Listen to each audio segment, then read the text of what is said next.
பெண் முதலமைச்சர் எப்ப பதவி இருப்பாங்க? கிழக்குல நின்று ஜெயிச்சு வருவாங்க. கிழக்கு கிழக்கு கிழக்கு கிழக்குல நின்று. ஆமா ஆமாங்க. அது அவங்க நம்ம கேட்க காட்டுறாங்க. இப்ப ஆண் இடையாளர், பெண் இடையாளர்.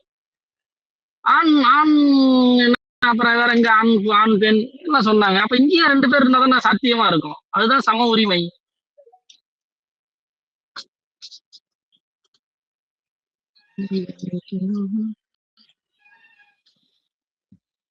வண்டிய ஓரம் நிறுத்து, ரோட்ல நிப்பாட்டிருக்க முடியும்.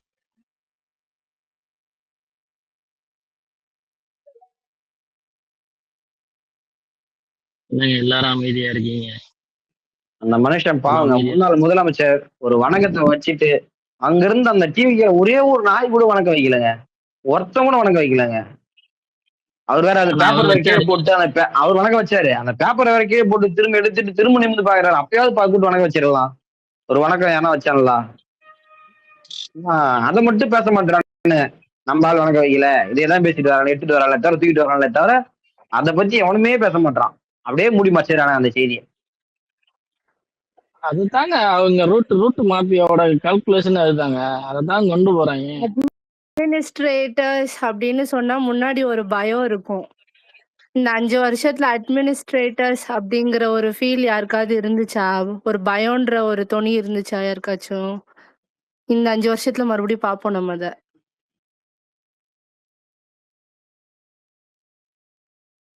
அது யாரு எப்படி சென்ஸ் பண்றீங்கன்னு தெரியல. நான் சொல்ற வேர்டு பட் அட்மினிஸ்ட்ரேட்டர்ஸ் அப்படின்னு சொன்னாலே முன்னாடி எல்லாம் எல்லாத்துக்கும் ஒரு பயம் இருக்கும். டில்லி அவங்க இப்ப திருச்சியில ஏதோ ஒரு எஸ்பி 300 ரவுடியை கூப்பிட்டு மிரட்டினாரு. அத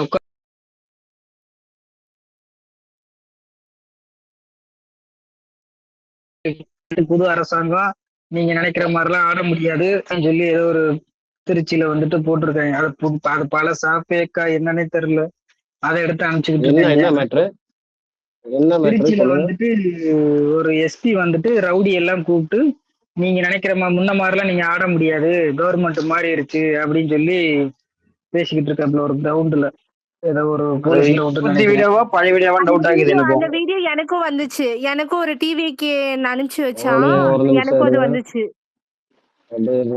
மட்டும் இல்லங்க, அது வாட்ஸ்அப் குரூப்லாம் பரவுதுங்க. பகுதி பகுதியா வாட்ஸ்அப் குரூப் எல்லாம் பரவுதுங்க. அது ஏங்க இப்போ ஒரு ரவுடிகள் எல்லாம் ஒழிச்சிட்டாரா? ஆமா, ஒழிச்சிட்ட மாதிரிதான் வருது. மறுநாளே ரவுடிகளை கூட்டு வச்சு அட்வைஸ் பண்றாரு எஸ்பி அப்படின்னு சொல்லி கொடுத்தாங்க தலைப்பு. இப்போ இருங்க, ஒரு பதவி ஏத்து ஒரு நாள்ல 24 மணி நேரத்துல என்னென்ன ஒழிச்சிருக்கிறாரு அது கொஞ்சம் சொல்லுங்க ப்ளீஸ். நேத்து வந்துட்டு செஞ்சில வந்துட்டு 1 மாசத்துக்கு முன்னாடி ஒழிச்சதான் நேத்து ஒழிச்சாரு. 1 மாசம் இல்லைங்க, 6 மாசத்துக்கு வந்துச்சு. நேத்து வந்து ஒழிச்சாரு. சும்மா ரொம்ப நாளா வந்து கூத்தியாவோட இருக்கிறது வாழ்றது வந்து ரகசியமா வாழ வேண்டாம், நீ வந்து வெளியே கூட்டிட்டு வரலான்ற விஷயத்த ஒழிச்சாரு. மேடையிலேயே ஒழிச்சாரு அதானே? சரி ஓகே. ஆமா இருங்க ஐயா ஹோஸ்ட் மேடம், எனக்கு ஒரு 10 மினிட்ஸ் கொடுக்க முடியுமா? நான் திரும்பி வந்து ஜாயின் பண்றதுக்கு எனக்கு ஒரு 10 மினிட்ஸ் வாய்ப்பு. ஓகே ஓகே நன்றிமா, தேங்க்யூ. ஆனா நீங்க ரொம்ப பணிவா இருக்கீங்களா தலைவரா? தலைவரையே மிஞ்சிருவீங்க போலயே தலைவரா, ரொம்ப பணிவாயிட்டீங்களா? அது ஆட்சி மாறிடுச்சுல, அதனால அது ரெமோ அது வேற வழி கிடையாது. இப்போ நம்ம வந்து அதாவது அது என்ன ஒரு பழமொழி ஒண்ணு சொல்லுவாங்கல்ல, நாயம் பொழைக்குமா இந்த பொழப்புன்ற மாதிரி நம்மள வந்து இந்த அளவுக்கு தள்ளி வச்சிருக்கிறீங்க. இப்ப நம்ம முதல்ல இருந்து கோடு கிழிக்கணும், அவ்வளவுதான், வேற எதுவும் கிடையாது. இப்ப நம்மளாம் எதிரி ஆயிட்டோம். எதிரிகள் தான் நம்மளாம் எதிரிகள் தானே? எதிரிகள் இங்க எதிரி நண்பன் எதுவுமே கிடையாது. ஆனா நம்மள வந்து எங்க இருந்து ஆரம்பிச்சிருக்கிறானுங்க அப்படின்றதுதான். நீ முதல்ல இருந்து கோட போடு, நான் அங்க இருந்து வரேன் அப்படின்னு இழுக்கிறானுங்கல்ல, அதுதான் ரொம்ப கஷ்டம். நம்ம முதல்ல கோட இல்லையாங்க, சும்மா கூப்பிட்டு வச்சு பேசிருக்காங்க. அது எப்பவுமே ஆட்சி மாறுச்சுன்னா வந்து பேசுறதுதான் அது. கூப்பிட்டு வச்சு ஒழுங்கா இருங்க அப்படின்னு மட்டும் தான் அது சொல்லியிருக்காங்க இத்தனை தவிர நாள் ஆட்சி ரீல்ஸ்ல மாறிடுச்சு. வந்திருக்கா, இன்னைக்கு வந்திருக்குல்ல, அதுதான் அவங்களுக்கு முக்கியம். ரீல்ஸ்ல அது வர்றதாங்க இப்பதான் ஆட்சின்னு கேள்வி எப்படி கேட்டாங்க. ஆட்சின்னு தெரியல. இந்த ராமநாதபுரத்துல அதுதான் கூட கூப்பிட்டு ஒருத்தர் வச்சு பிச்சா ஒருத்தர் இருந்தப்ப இதே மாதிரிதான் மிரட்டினாரு. அப்போ வந்து கவர்மெண்ட்டை பாராட்டல, அப்போ வந்து அந்த பர்டிகுலர் எஸ்பியை பாராட்டுவாங்க. இது பாத்தியா அப்படின்னு சொல்லி. அப்போ வந்து கவர்மெண்ட்டை பாராட்ட மாட்டாங்க. அப்போ வந்துட்டு அந்த பர்டிகுலர் போலீஸ் வந்து சூப்பரான போலீஸ் அப்படி இப்படின்னு. இப்ப மட்டும் தாவேக்கா விஜய் நொட்டிட்டாருன்னு சொல்லி. அவெல்லாம் ஒண்ணும் இல்லைங்க. அததான் சொல்றேன்ல, இப்பதான் இப்ப பேசிட்டு தான் திரும்ப அவரு வரேன். அவரு அவரு முதலமைச்சர் தான். ஆனா ரெமோ கேட்ட கேள்வி ரொம்ப முக்கியமான ஒரு கேள்வி. உலகத்திலேயே ஆக ரொம்ப கஷ்டமான விஷயம் என்ன தெரியுமா? திமுக காரனா இருக்கிறது.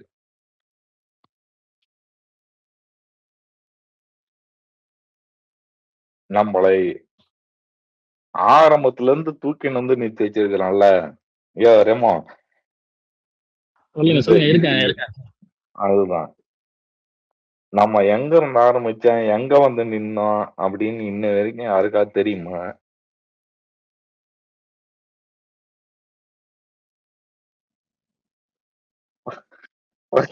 பத்து 10 ரூபா செருப்புக்கு நின்னு எதுவும் சொல்றதுக்கு இல்ல.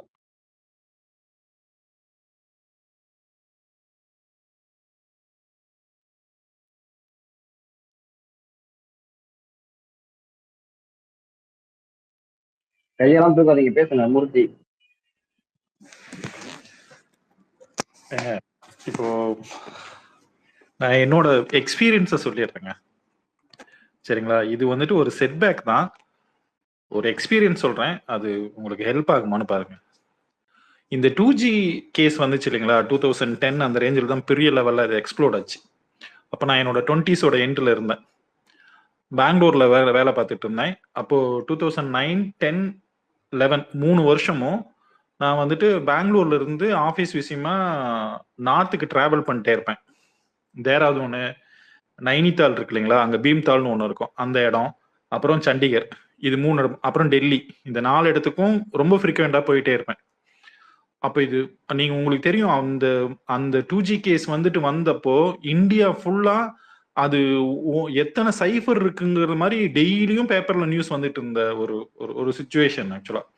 அப்ப தமிழ் பேசுறான் அப்படின்னா எப்படி நான் ஃபிளைட்ல எப்படி பார்த்துருக்காங்க, அங்க போயிட்டு வேலை பார்க்குறப்போ ஒரு மீட்டிங் நடந்துட்டு இருக்கும் ஆக்சுவலா. அங்க இருக்கிற ஃபுல்லா தேராதூன்ல எல்லாம் மீட்டிங் இருக்கும். சம்பந்தமே இல்லாம இந்த 2G கேஸ் பத்தி பேசுவாங்க. ஏதோ நானும் சேர்ந்து திருடனேன் அப்படிங்கிற மாதிரி தான் என்னை பார்ப்பாங்க ஆக்சுவலா. அந்த சமயத்துல எல்லாம் அந்த 3 years பீரியட். ஸோ அப்பெல்லாம் நான் லிட்ரலா எகெயின்ஸ்டா, டிஎம்கேக்கு எகெயின்ஸ்டா தான் இருந்திருக்கேன். அதுக்கப்புறம் அது இப்ப அந்த 2G கேஸ் பத்தி யாராவது பேசுறாங்களா? நீங்க 2011 அந்த 2G கேஸ் வந்தப்போ டிஎம்கேவுக்கு ஏற்பட்ட செட்பேக் இருக்குங்க இல்லையா, வேற ஏதாவது ஒரு கட்சி அப்படி ஒரு பழிய சுமந்துருச்சுன்னா அந்த கட்சி மறுபடியும் எந்திரிச்சு வந்திருக்கவே முடியாது. சரிங்களா? ரெண்டாவது, அதை கம்பேர் பண்ணும்போது நான் அதை இப்போ கம்பேர் பண்றேங்க. இது வந்துட்டு இது கண்டிப்பா செட்பேக் தான். எல்லாருக்கும் இருக்கிற வருத்தம் என்னன்னா, இவ்வளவு நல்லா ஆட்சி பண்ணணும், கடந்த 6 வருஷமா பீப்புள் எல்லாம் கொஞ்சம் என்ன சொல்ல விழிப்புணர்வு வந்திருக்கும், டிஎம்கேவை பத்தி புரிஞ்சுக்கிட்டாங்க, திராவிடத்தை பத்தி புரிஞ்சுக்கிட்டாங்க, அப்படிங்கிற ஒரு மனநிலையில இருக்கும்போது எப்படா இவன் ஜெயிச்சான் அப்படிங்கிற ஒரு பெரிய கொஸ்டின் மார்க் இருந்துட்டே தான் இருக்கு. நாங்க அந்த 2011 டிஎம்கேவுக்கு எகெயின்ஸ்டா இருந்தவங்க எல்லாம் எப்போ டிஎம்கே பக்கம் வந்தோம் அப்படின்னா, அது 2014ல பிஜேபி ஆட்சிக்கு வந்ததுக்கு அப்புறம் ஒவ்வொரு முறையும் அவன் திராவிடத்தை குற்றம் சொல்லும் போது இங்க கம்பேர் பண்ணி பாக்குறோம் இல்லைங்களா, அந்த கம்பாரிசன் வந்ததுக்கு அப்புறம் தான். இட் இஸ் ஆல்மோஸ்ட் 2016, கிட்டத்தட்ட ஒரு 7 வருஷம் ஆச்சு டிஎம்கே பத்தி புரிஞ்சுக்கிட்டு என்ன பண்ணிருக்கு இந்த திராவிடம் அப்படிங்கறத புரிஞ்சுக்கிட்டு கம்ப்ளீட்டா இந்த ஸ்டாண்ட் பொலிட்டிக்கலா ஒரு ஸ்டாண்ட் எடுக்கிறோம் இல்லைங்களா, அந்த ஸ்டாண்ட் எடுக்கிறதுக்கு ஆல்மோஸ்ட் இட் டுக் 7 years. ஆனா அது வந்ததுக்கு அப்புறம் நோ லுக்கிங் பேக். சரிங்களா? இப்ப டிஎம்கேவை சப்போர்ட் பண்ணிட்டு இருக்கிற நிறைய பேரு அந்த சமயத்துல டிஎம்கேவுக்கு எகென்ஸ்டா இருந்தவங்க தான். சோ இப்ப இருக்கிறதுல என்ன ஒரு வருத்தம், தாங்கிக்கவே முடியாத ஒரு வருத்தம்னா, நம்ம கையை வச்சே நம்ம கண்ணை குத்தி இருக்கானுங்க. எல்லாம் நம்ம வீட்டு பிள்ளைங்களை வச்சே நம்மளுக்கு அந்த கண்ணை குத்தி இருக்காங்க அப்படிங்கிற பெரிய வருத்தம் தான். இன்னொன்னு, இது வந்துட்டு வாக்காளர்களை ஏமாத்திருக்காங்க. லிட்ரலா தே ஃபூல்டு தம். சரிங்களா? ஸோ இதை கண்டிப்பா நம்ம ரெக்கவர் பண்ண முடியும். இதுல இருந்தெல்லாம் 2G மாதிரியெல்லாம் இது அவ்வளவு வருஷம் எடுக்காது. 2009ல இருந்து 2011ல இருந்து 2019 ஆச்சு நம்ம மறுபடியும் அந்த ரெக்கவர் ஆகி வரதுக்கு. ஆனா இது அப்படியெல்லாம் கிடையாது. மினிமம் 1 இயர்ல, மேக்சிமம் 1 இயர்ல நம்மளால மறுபடியும் பவுன்ஸ் பேக் ஆயிட முடியும். மக்கள் வந்துட்டு அதை தெளிவடைஞ்சிருவாங்க. ஸோ அதனால என்ன சொல்ல, இந்த தோல்வி ரொம்ப என்ன சொல்ல, எடுத்துக்க சகிச்சுக்கவே முடியாத தோல்விதான். அதுவும் முதலமைச்சர் சீட்ல இப்படி ஒருத்தர் உட்கார்றதெல்லாம் என்ன சொல்ல, துளி கூட அக்செப்ட் பண்ணிக்க முடியல. ஸோ வெயிட், இந்த சமயத்துல கொஞ்சம் சைலண்டா இருப்போம். 1 இயர்ல எல்லாம் சரியாயிரும்.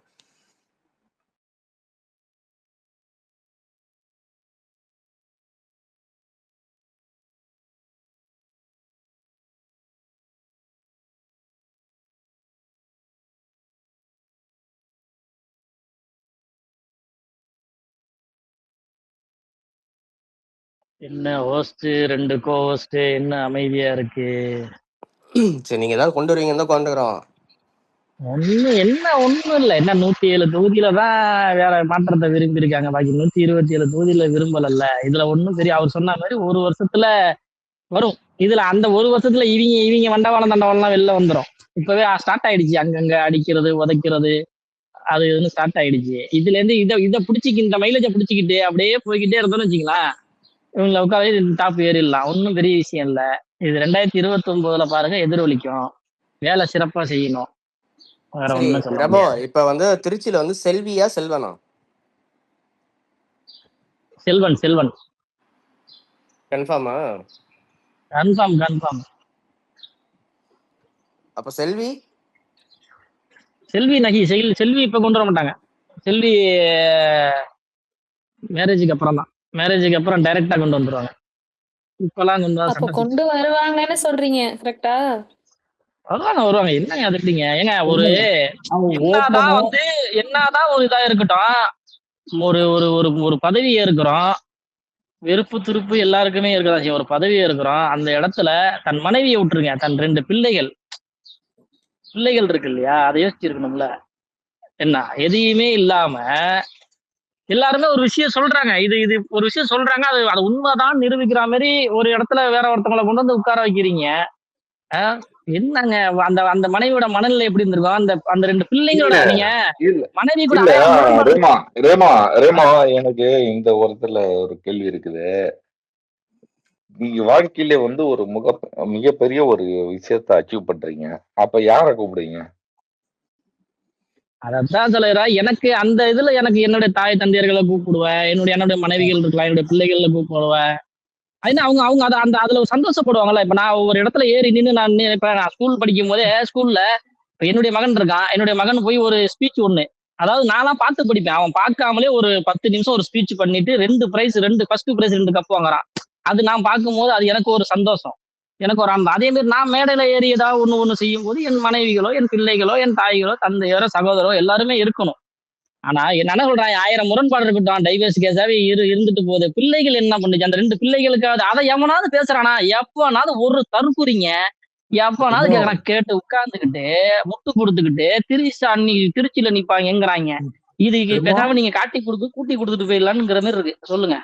இவன் நேத்துக்கு ஏதோ பெண்களை சிங்கப்பெண் படைன்னு ஏதோ ஒண்ணு அறிவிச்சிருக்கான்ல, சொந்த பொண்ணு, சரிங்களா, யூஜி சொந்த பொண்ணு தனியா ஒரு வீட்டுல வாழ்ந்துட்டு இருக்கா. சொந்த பொண்ணை பாதுகாக்க முடியாத ஒருத்தன் ஊரா வீட்டு பொண்ணை பாத்துக்கிறதுக்கு ஏங்க சாத்தியமாவற விஷயம் நான் சொல்றேன். அப்படி ஒரு விஷயத்தை கொண்டு வருவாங்க.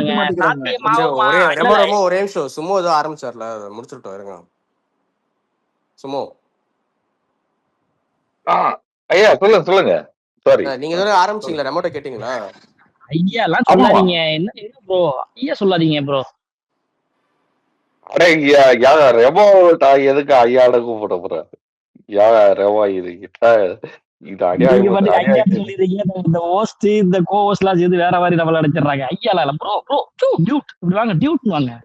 சரிங்க,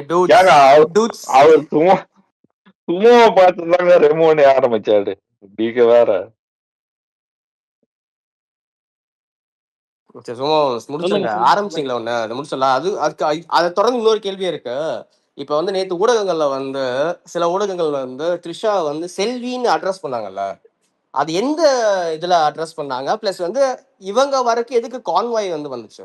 எனக்கு புரியல. இல்ல நான் சொன்ன பாயிண்ட நீங்க தான் மட்டும் கேட்ச் பண்ணிருக்கீங்க ப்ரொஃபசர் அவர்களே. அதாவது இவங்க எப்படி செல்வி ஆனாங்க, யாரால செல்வி ஆனாங்க, அதை சொல்லுங்க.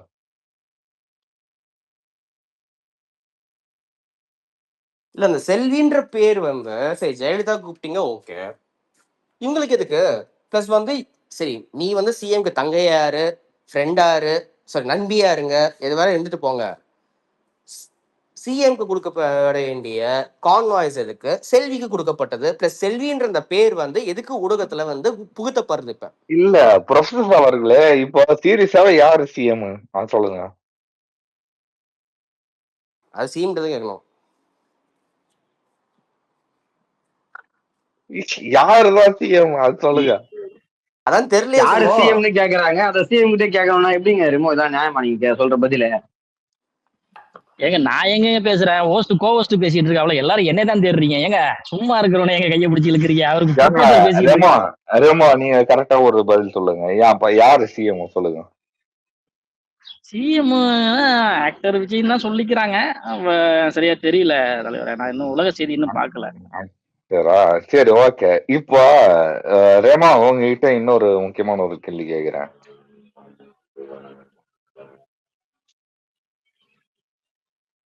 யாரு பிரசிடென்ட்? எதுக்கு தலைவரா? திரௌபதி முர்மு. திரௌபதி முர்முவா? ஐயாங்க அவங்க இல்லங்க, நீங்க இல்ல நீங்க ஒரு விஷயம் புரிஞ்சுக்கணும். ஏன் செல்வின்னு அந்த இடத்துல சொல்லியிருக்காங்கன்னா, அண்ணன் வந்து எம்ஜிஆர், அடுத்த எம்ஜிஆர். அப்ப எம்ஜிஆர் கூட இருக்கக்கூடியவங்க யாரு? அவங்க என்ன சொல்லுவாங்க? செல்வின்னு தான் சொல்லுவாங்க. அதான் சொல்லியிருக்காங்க. அதை நீங்க வந்து வேற மாதிரி எடுத்துக்காதீங்க. அண்ணன் எம்ஜிஆர் ஆயிட்டாரு. இப்ப எம்ஜிஆர் கோட் சூட் போட்ட எம்ஜிஆர் தெரியுமா? பாத்திருக்கீங்களா? எம்ஜிஆர் கோட் சூட் போட்டு பாத்திருக்கீங்களா? அந்த இது அதோட வெர்ஷன் 2.0. அப்ப எம்ஜிஆர் ஆமா, எனக்கு வந்து ஒரு வேட்டி கட்டின எம்ஜிஆர் தான் நான் பாத்திருக்கிறேன். இது என்ன கோட் சூட் போட்ட? இது 2.0 கோட் போட்ட எம்ஜிஆர். அவங்க வந்து மாடர்ன் எம்ஜிஆர். அவங்க செல்வி, மாடர்ன் செல்வி. எம்ஜிஆர்னு வந்தாலே அவங்க செல்வி இருக்கணும். சும்மா முதல்ல தெரிஞ்சுங்க. எம்ஜிஆர்னு இப்ப நான் எம்ஜிஆர் நான் சொன்னா எனக்கு ஒரு செல்வி இருக்கணும். புரியுதா? அதான் எம்ஜிஆர். எம்ஜிஆரோட வரலாறு தெரியுங்களா? சும்மா எம்ஜிஆர்னா செல்வி பக்கத்துல இருக்கணும். உள்ள ஒரு பவர், ஒரு இது. புரியுதா? நான் சும்மாவே இருந்தாலும் என் பக்கத்துல செல்வி இருக்கணும். எல்லாம் ஓகே ரேமோ. அப்போ சோபன் பாபு யாரு? அப்படிங்களா? இதுதாங்க எனக்கு பிடிக்காத ஒரு சில திமுக காரங்க. குறுக்க ஒரு கேள்வி திருப்பி கேசெல்லாம் ஏன் கேப்பீங்க? இதெல்லாம் வேண்டாம், விட்டுங்க. இதுக்காக போய் நாங்க போய் ஒருத்தரை வச்சுக்கிட்டு வர முடியுமா? அது போயிட்டாரு அவரு. அது வேற ஒரு ஆள். அது இருக்காரு. வேணா டிஎல் அப்புறமா எடுத்து போஸ்ட் போடுறோம். அதை பாத்துங்க சோபன் பாபு யாருன்னு. தலைவரா, உங்களுக்கு உங்களுடைய கேள்விக்கு விடை கிடைச்சிருச்சா? எம்ஜிஆர்ன்னு சொன்னா அங்க செல்வி இருக்கணும். செல்வி இருந்தாதான் அங்க எம்ஜிஆர், இல்லன்னா இல்ல. ஓகேவா? இல்ல ரேமா, நான் வந்து அதாவது ரூட் கேள்வியிலே வந்துடுறேன். உண்மைக்குமே எம்ஜிஆர் இருக்கு. லைட்டா வாய்ஸ் பிரேக் ஆச்சு தலைவரா. இப்ப கிளியரா கேளுங்க. மைக்க சரி பண்ணுங்க. சரி ஓகே, என்ன கீழே வர சொல்லிட்டாங்க. ரொம்ப நன்றி. ஓகே தலைவர், போயிட்டு சீக்கிரம் வாங்க. சொல்லுங்க. புகழ் யாரோ கை தூக்கியிருக்காங்க, சொல்லுங்க. ஹாய். Okay, thanks. இந்த மூர்த்தின்ற ஒருத்தர் தானே பேசினாரு அந்த 2G மேட்ரு. ஆக்சுவலி அந்த 2G மேட்ரப்ப இருந்த சினரியோ வேற, இப்போ வேற. என்ன ரீசன்? 2Gல உண்மையிலே திமுக மேல பயங்கர வெறுப்புல தான் போய் மாத்தி குத்துனாங்க. ஏன்னா அந்த அளவுக்கு அவங்க பிரச்சாரம் பண்ணிட்டாங்க. இந்த வாட்டி எனக்கு தெரிஞ்ச வரைக்கும் அந்த அளவுக்கு வெறுப்புலலாம் குத்துல. விஜய் மேல இருக்கிறத ஒரு பாசம்னு சொல்லலாம், இல்லை லவ்னு சொல்லலாம், இல்லை அட்ராக்ஷன்ல போய் குத்திருக்காங்க. அந்த லவ்னாலதான் திமுக மேல வெறுப்பா மாறி இருக்க வழியா பேசிக்கலி வெறுப்பு கிடையாது இந்த வாட்டி. ஆனா எதுல என்ன இன்னொரு பாயிண்ட் அவர் சொன்னாரு, அது 100% உண்மை. நான் பர்கூர் தொகுதி என்னது, நான் அந்த ஒரு நாளுக்கு முன்னாடியே போயிட்டு எல்லாமே நம்ம ஆளுங்கள்லாம் கூட பார்த்தேன். அது ஒரு நாளுக்கு முன்னாடி ரிசல்ட் தெரிஞ்சிருச்சுங்க. என்ன பிரச்சனைனா, கிளை செயலாளர், பூத் ஏஜென்ட்டை அப்பாயிண்ட் பண்ணவங்க ஒரு 2, 3 பேர்கிட்ட நான் தனியா பேசும்போது, அவங்களுடைய ஒய்ஃபு, அவங்க பசங்க, அவங்க ஒண்ணா சேர்ந்துக்கிட்டு இவரா கன்வின்ஸ் பண்ணியிருக்காங்க. அதாவது இப்போ நம்ம பூத் ஏஜென்ட் கட்டமைப்புன்னு பேசுறோம் பார்த்தியா, அந்த இடத்துலயே ஃபெயில் ஆயிருக்கும் இந்த வாட்டி. அவங்க தனியா பேசும்போது சொல்றாங்க, என்னால மாத்த முடியலைங்க. ஆனா அவங்க 2 பேரும் ஒண்ணு சேர்ந்துட்டாங்க. He is not able to fight. அதுதான் பிரச்சனை. ஏன்னா குடும்பத்துல அவங்க 2 பேரும் ஒரு பார்ஷியல் ஆகும்போது அந்த மாதிரி ஆயிடுச்சு. பூத் ஏஜென்ட் கட்டமைப்பு அவ்வளவு ஏங்க எம்எல்ஏவோட குடும்பத்திலேயே நான் போய் விஜய பார்க்கலாமான்னு கேக்குறாங்க. அதாவது அந்த குடும்பத்துல இருக்க பொண்ணுங்களே அந்த அந்த அளவுக்கு தான் நம்ம கட்டமைப்பு வீக்கா இருக்குது. மத்தவங்கள விட்டுருங்க. இதை சரி செய்யணும் முதல்ல. நம்ம குடும்பத்துல திமுக காரன் குடும்பத்துல இருக்கிறத இப்ப அவங்க எப்படி குடும்பத்துல பிரச்சாரம் பண்ணாங்க, அவங்கள எங்க பர்கூர் தொகுதியில முக்காவாசி இடத்துல அந்த டேபிளோ அந்த பூத் ஏஜென்ட்டுகளோ அந்த பூத் ஸ்லிப் கொடுக்குற இடத்துலயோ நிறைய இடத்துல அவங்க யாருமே கிடையாது.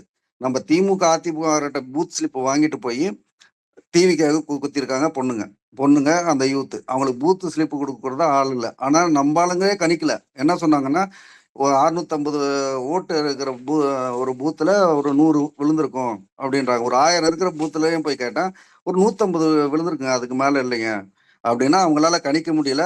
லேடிஸ் எவ்வளவு குத்துறாங்கன்னு கணிக்க முடியல. இதுதான் பிரச்சனை. என்னன்னா, நான் மத்தவங்க ஜென்ரல் பப்ளிக்கை விடுங்க, நம்ம குடும்பத்துல இருந்தே போயிருக்குது. நம்ம இவ்வளவு செலவு பண்ணி நம்ம பூத் ஏஜென்ட் காசு கொடுத்து அவங்க குடும்பத்திலேயே அவங்களால ஓட்டு வாங்க முடியல. அதுதான் நான் சொல்ல வந்தேன். அதை ஃபர்ஸ்ட் நம்ம வீட்டுக்குள்ள அவங்க எப்படி வீட்டுக்குள்ள பிரச்சாரம் பண்ணாங்களோ ஃபர்ஸ்ட் நம்ம வீடுகள்ல வந்து பிரச்சாரம் பண்ண சொல்லணும். அது முக்கியமான பாயிண்ட். இன்னொரு விஷயம், இந்த திரிஷாவை பத்தி பேசுறதுனால எந்த ஒரு யூஸும் இருக்கிற மாதிரி எனக்கு தெரியல. ஒரு 0.5% ஓட் இம்பாக்ட் இருக்கலாமோ ஒழிய, எப்படி ஜெயலலிதா வந்து அது இம்பாக்ட் இல்லையோ அதே சினரியோ தான். அதுக்கு என்ன சொல்றாங்கன்னா, அப்ப சோசியல் மீடியா இல்ல, இப்ப சோசியல் மீடியா இருக்குன்னு சொல்றாங்க. இப்ப சோசியல் மீடியா இருக்கிற டயத்துல தான் ஒரு சினிமா நடிகனை வந்து எதுவும் பண்ணாத இடத்துல கொண்டு போய் வச்சிருக்காங்க.